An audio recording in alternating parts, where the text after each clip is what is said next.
دین میں غور و فکر اور سوچنا چاہیے کہ یہ دین کیا ہے۔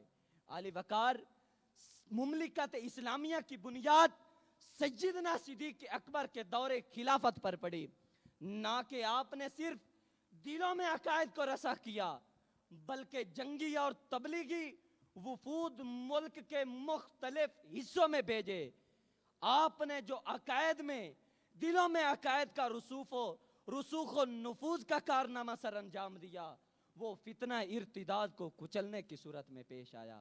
علی وقار، سیدنا صدیق اکبر نے اول روز سے لے کر خلافت سنبھالنے تک ہر وہ کام سر انجام دیا جو ریاست مدینہ میں ایک ستون کی اہمیت رکھتا ہے۔ اگر وہ ستون گر جائے تو ریاست مدینہ تباہ و برباد ہو سکتی تھی۔ تو میں اپنی تقریر کا اختتام چند شعروں کے ساتھ کرتا ہوں۔ خدا کا بندہ، نبی کا دلبر، صدیق اکبر کوئی نہیں ہے تیرے برابر۔ صدیق اکبر کبھی جو دیکھا تو غار میں ہے، وہیں نبی کے مزار میں ہے، مزار بھی وہ جو ہے منور۔ صدیق اکبر والسلام وما علینا الا البلاغ المبین۔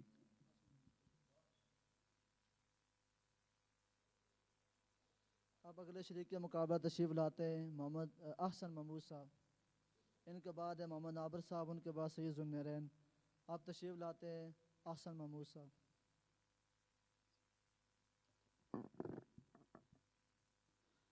الحمدللہ ولیہ اما بعد فاعوذ باللہ من الشیطان الرجیم بسم اللہ الرحمن الرحیم۔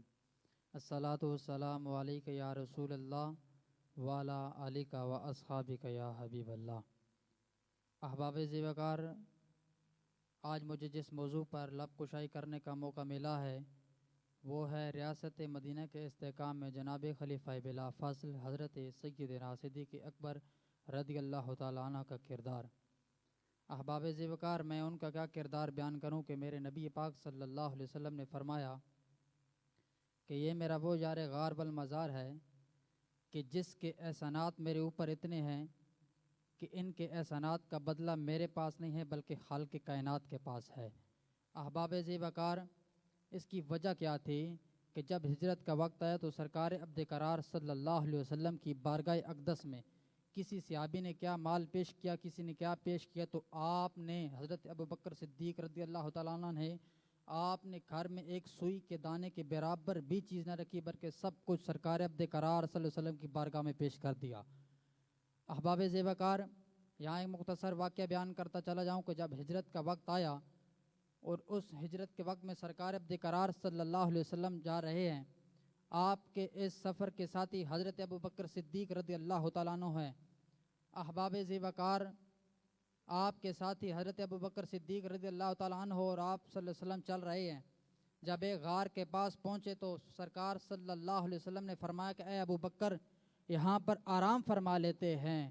تو ابوبکر صدیق رضی اللہ تعالیٰ عنہ نے فرمایا جی لبیک، لیکن پھر خیال آیا کہ ہم غار میں جا رہے ہیں، پہلی مرتبہ جا رہے ہیں، اتنا پیار اور اتنی محبت اور اتنی چاہت تھی کہ غار میں پہلے سرکار داخل ہوں یا میں، تو حضرت ابوبکر صدیق رضی اللہ تعالیٰ نے فیصلہ کیا کہ میں خود پہلے اندر قدم رکھوں گا پھر سرکار کو۔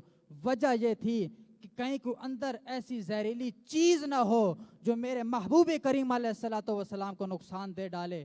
احباب ذی وقار، جب آپ رضی اللہ تعالیٰ عنہ داخل ہوئے تو اندر جا کر کیا دیکھتے ہیں کہ دو سوراخ پائے گئے۔ ایک سوراخ کے اندر آپ نے تن سے جدا کر دیا کپڑے کو اور اس سوراخ کے اندر رکھ دیا، سوراخ کو بند کر دیا، اور دوسرے کے اندر احباب ذی وقار اپنی ایڑی مبارک رکھ دی، دونوں سوراخوں کو بند کر دیا اور سرکار صلی اللہ علیہ وسلم کو پھر بلایا۔ آپ جب اندر تشریف لائے تو آپ کی گود مبارک میں سر مبارک رکھ کر آرام فرمانے لگے۔ کچھ ہی دیر بعد، کچھ ہی لمحوں بعد حضرت ابوبکر صدیق رضی اللہ تعالیٰ عنہ ہلنے لگے تو سرکار علیہ الصلوۃ والسلام نے پوچھا کہ اے ابوبکر، کیوں ہل رہے ہو؟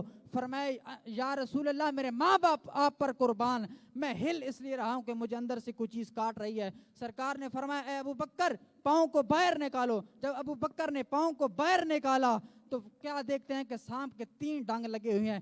سانپ آپ کو ڈس رہا تھا، سانپ آپ کو ڈس رہا تھا۔ سرکار عبد قرار صلی اللہ علیہ وسلم نے اپنا لعاب دہن وہاں پاؤں کے اوپر لگایا، زخم بالکل اس طرح ہوگا کہ جیسے کبھی کچھ تھا ہی نہیں۔ احباب ذوقار، یہ آپس میں محبت تھی۔ پھر سرکار علیہ الصلوۃ والسلام چل پڑے۔ میں اپنی گفتگو کا اختتام چند ہی اشعار میں کرنا چاہوں گا۔ ویسے بھی مدنی ساؤنڈ ہمارے اس محفل میں 4 چاند لگا دی ہیں۔ گلی گلی نگر نگر ابو بکر ابو بکر، گلی گلی نگر نگر ابو بکر ابو بکر، ہے مصطفیٰ کا ہم سفر ابو بکر ابو بکر، ہے سنیوں کا نعرہ ابو بکر ابو بکر، گلی گلی نگر نگر ابو بکر ابو بکر، وما توفیقی اللہ باللہ۔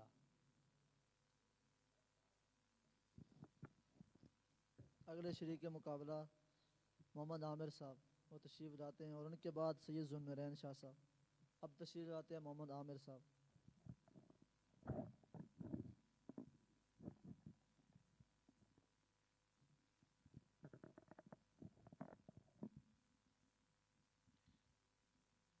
بسم اللہ الرحمن الرحیم۔ وارثان محراب و منبر اور ارباب و علم و دانش، اسلام کی تاریخ کو اگر گہرائی کے ساتھ پڑھا جائے اور تاجدار انبیاء احمد مجتبیٰ محمد مصطفیٰ صلی اللہ علیہ وسلم کی سیرت طیبہ کا فرقہ وارانہ تعصب سے بالا تر ہو کر مطالعہ کیا جائے تو یہ بات روز روشن کی طرح عیاں ہو جاتی ہے کہ حضور جان عالم صلی اللہ علیہ وسلم کی مکی زندگی ہو یا مدنی زندگی، بچپن سے لے کر جوانی تک، جوانی سے لے کر اعلان نبوت اور اعلان نبوت سے لے کر ہجرت تک، ہجرت سے لے کر وصال تک، اور اگر یوں کہا جائے تو بے جانا ہوگا وصال سے لے کر میدان حشر تک اور دخول جنت تک، جو شخصیت سائے کی طرح امام الانبیاء کے ساتھ ہر مقام پر نظر آتی ہے، اسے تاجدار صداقت امام المتقین امیر المؤمنین خلیفۃ المسلمین صدیق اکبر رضی اللہ تعالی عنہ کہا جاتا ہے۔